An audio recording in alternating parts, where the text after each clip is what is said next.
20 metre per second বেগে। কত বেগে? 20 মিটার পার সেকেন্ড। তাহলে এই বলটা কি হবে? আস্তে আস্তে উপরের দিকে উঠবে। যত উপরের দিকে উঠবে ওর বেগ কি হবে? আস্তে আস্তে বৃদ্ধি কেন পাবে? একটা অভিকর্ষ ত্বরণ কোন দিকে কাজ করে? নিচের দিকে। তাহলে এই বলটা যত উপরের দিকে উঠবে এর বেগ আস্তে আস্তে কমবে। কমতে কমতে এক সময় যে ওর বেগ কি হয়ে যাবে? 0 হয়ে যাবে। যখন ওর বেগটা 0 হয়ে যাবে তখন এটা থেমে যাবে। এরপর কি হবে? আবার নিচের দিকে যাবে। আচ্ছা, তাইলে ওর আদি বেগ কত? 20 মিটার পার সেকেন্ড। শেষ বেগ কত? 0। তাইলে আমরা জানি কি সূত্র? v square equal to u square minus 2gh। তাহলে 2gh ইকুয়াল টু কি? u square minus v square. এটা পাশে নিয়ে আসলাম, v স্কয়ার এর পাশে নিয়ে গেলাম। আচ্ছা, তাহলে h ইকুয়াল টু কি হলো? u square minus v square divided by 2g। u square কত? 20 স্কয়ার। v স্কয়ার কত? 0 স্কয়ার ডিভাইড বাই 2 ইনটু 9.8। করো ক্যালকুলেশন। 20 এর স্কয়ার করলে 400, 9.8 এর 2 দিয়ে গুণ করলে 19.6।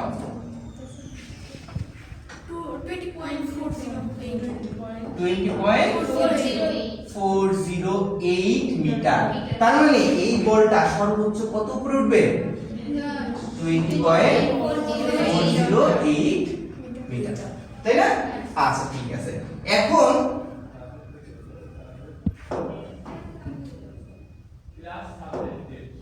এখন ধরি ওই ক্রিস গেল যে উপরে মারছে, এখান থেকে সবাই তো মুশফিকুর রহিম চিনি, তাই না? বাংলাদেশি ক্রিকেটার। আচ্ছা, মুশফিকুর রহিম দৌড় দিছে, ও বলটা উপরে উঠে আবার কি করবে? একসময় এখানে এসে নামবে, এখানে নামার সময় ও এটা ক্যাচ ধরবে, ঠিক আছে? আচ্ছা, এখন ও যদি এই বলটা যদি উপরে উঠে আবার এই জায়গায় এসে নামে, তাহলে ও কি আদৌ কোনো উচ্চতা অতিক্রম করলো? না, ও তো ওখানে এসে নামলো। তাহলে ওর অতিক্রান্ত দূরত্ব a ইকুয়াল টু 0 মিটার বলতে পারি, বলতে পারি না?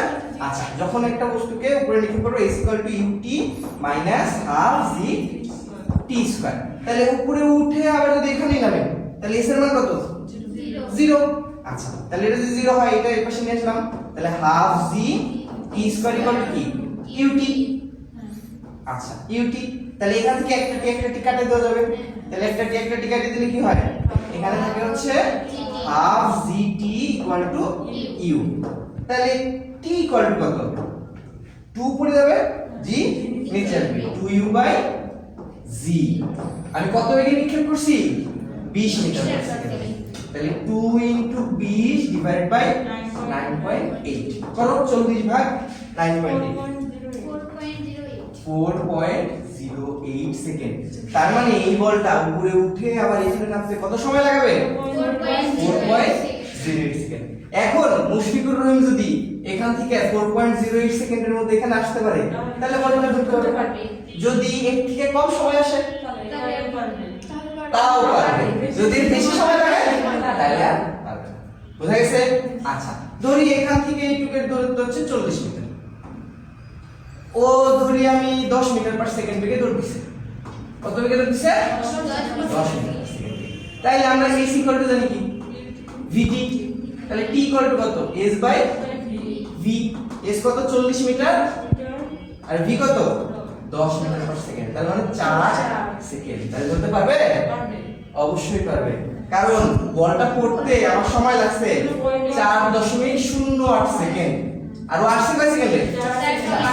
ও যদি 4.09 সেকেন্ড লাগতো তাহলে বুঝা গেছে? আচ্ছা, ধন্যবাদ। কাইটা দাও।